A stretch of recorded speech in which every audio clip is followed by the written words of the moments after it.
Bismillahirrahmanirrahim. Assalamualaikum warahmatullahi wabarakatuh. Good morning guys. Hai anak-anak. Selamat pagi. Apa kabar hari ini? How are you?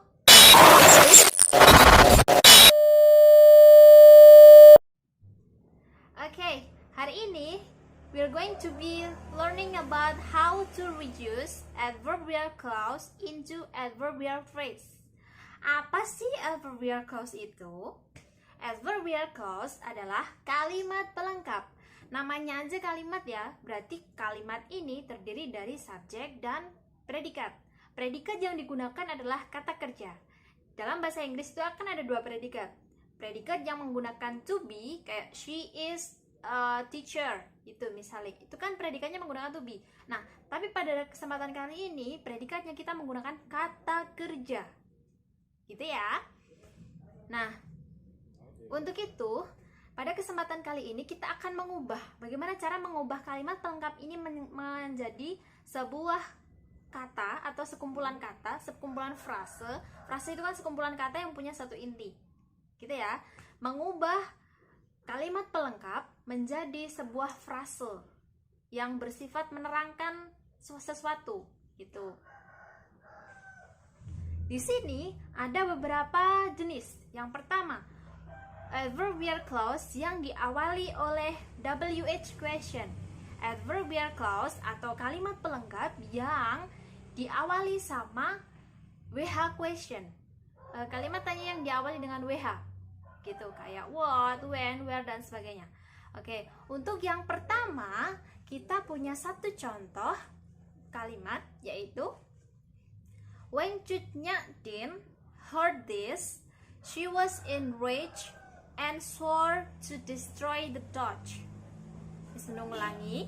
When Cut Nyak Dien heard this, she was enraged and swore to destroy the Dutch. Perhatikan di sini, kalimat pelengkapnya adalah kalimat yang diawali dengan WH question, dengan kalimat WH. Dengan diawali dengan kalimat yang awalannya menggunakan WH. Di sini kita menggunakan when. Oke. Nah, yang di sini ini ketika kita mau mengubah kalimat ini menjadi mengubah adverbial clause ini menjadi adverbial phrase, Di situ yang perlu diperhatikan adalah kata kerjanya. Di sini kata kerjanya adalah heard. Heard di sini harus kita ubah. Heard di sini dia kedudukannya sebagai predikat yang menggunakan kata kerja bentuk kedua. Di sini kita harus mengubah ini menjadi sebuah gerund atau mengubah menjadi kata kerja yang berbentuk ing. Jadi kayak gimana? Oke. Kita perhatikan when Cut Nyak Dien heard this. Heard di sini harus kita ubah menjadi bentuk gerund menjadi hearing this, gitu. Kalimat pelengkapnya when Cut Nyak Dien heard this itu berubah menjadi hearing this. Dan kalimat utamanya itu she was enraged and swore to destroy the Dutch. Itu berubah. Di sini dia menggunakan subjeknya menggunakan she. Sekarang dia berubah menggunakan nama yang disebutkan di kalimat pelengkap tadi. Namanya adalah Cut Nyak Dien. Jadi she was enraged and swore to destroy the Dutch itu diubah menjadi Cut Nyak Dien was enraged and swore to destroy the Dutch. Oke, itu tips yang pertama. Kalimat pelengkapnya di situ mesti ada kalimat pelengkapnya di situ mesti ada namanya. Ada namanya. Oke. Di situ kalimat pelengkapnya namanya dihilangkan, tinggal ditulis verb yang ditambahi sama ing terus kemudian this atau mungkin kata benda yang ada di situ. Oke. Terus setelah itu klausa utamanya atau kalimat utamanya, subjeknya diganti dengan namanya ketika kita mau mengubah menjadi adverbial phrase. Yang tadinya kalimat utamanya itu she was enraged and swore to destroy the Dutch, itu berubah menjadi Cut Nyak Dien was enraged and swore to destroy the Dutch. Begitu ya anak-anak kira-kira ya. Bisa dipahami? Oke, sip. Itu aturan yang pertama.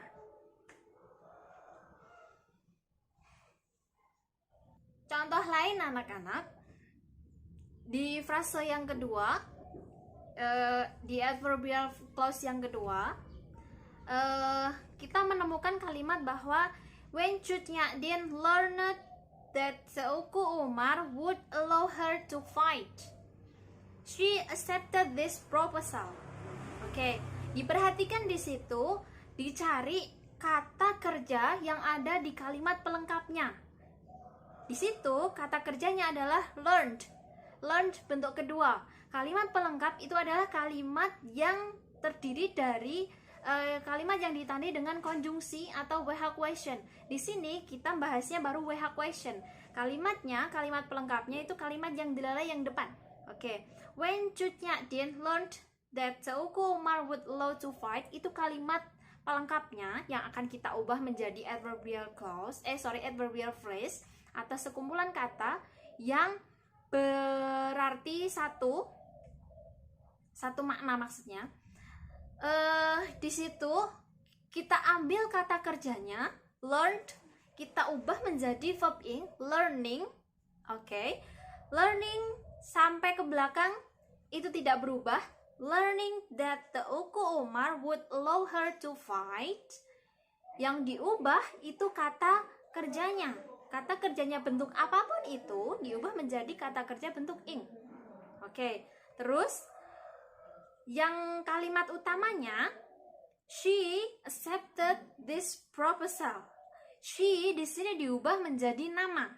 Nama yang kita hilangkan di kalimat pelengkap tadi, nama yang jadi subjek tadi. Di situ nama yang menjadi subjek adalah Cut Nyak Dien.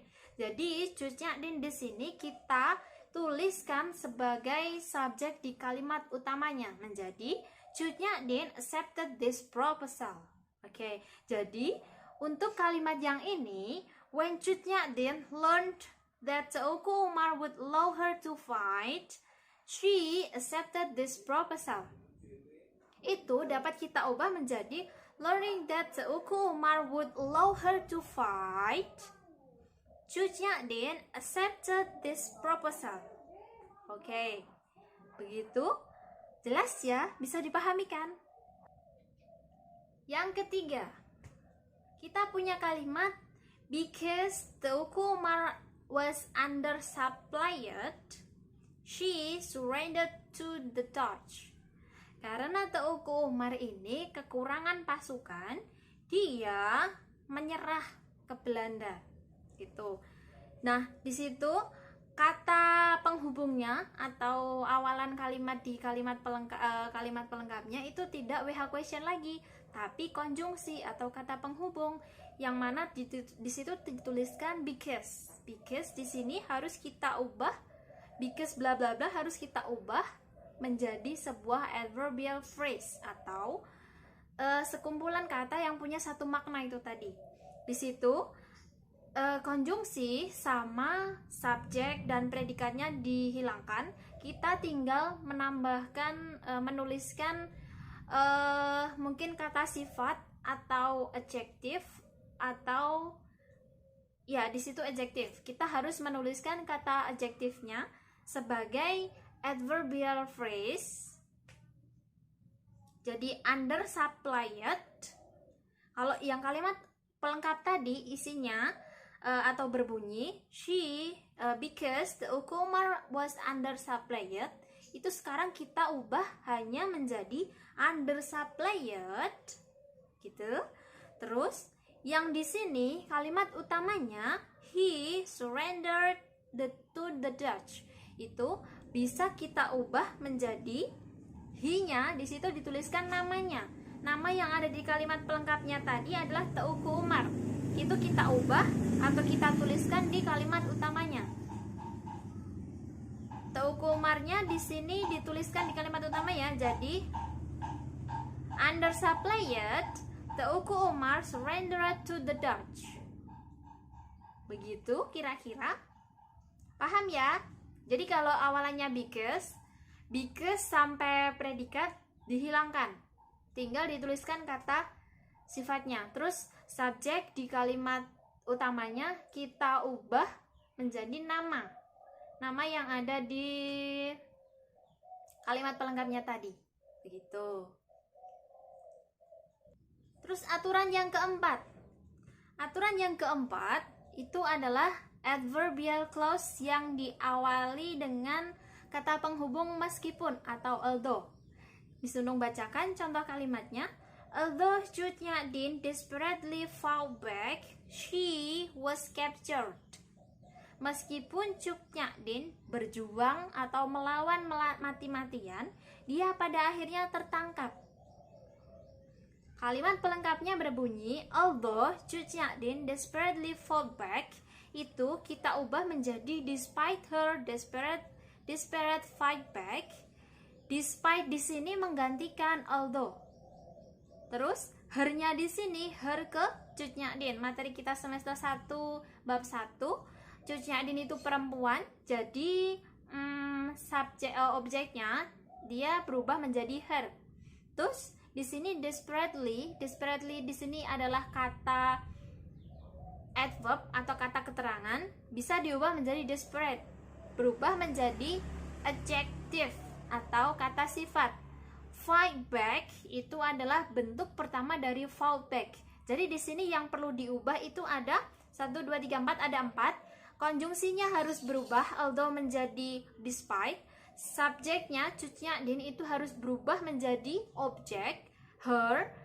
Terus yang ketiga, desperately adverb itu berubah menjadi adjective atau kata sifat. Fall back itu bentuknya dia menggunakan verb 2, harus kita ubah menjadi verb 1, verb pertama. Terus di situ yang kalimat utamanya she was captured. Di situ she-nya harus kita ubah dengan nama. Namanya siapa? Namanya Cut Nyak Dien. Jadi Dien was captured. Jadi kalimat keempat, although Cut Nyak Dien desperately fought back, she was captured. Itu berubah menjadi despite her desperate fight back, Dien was captured. Begitu ya anak-anak. Untuk yang nomor 4 ini agak susah, jadi perlu mungkin pemahaman yang lebih atau video ini bisa di setel berulang-ulang gitu. Nah, itu tadi penjelasan dari Miss Nunung untuk materi hari ini. Semoga dapat dipahami. Kalau kurang jelas boleh bertanya, boleh menghubungi Miss Nunung melalui nomor WA. Terima kasih. Wassalamualaikum warahmatullahi wabarakatuh. Bye bye.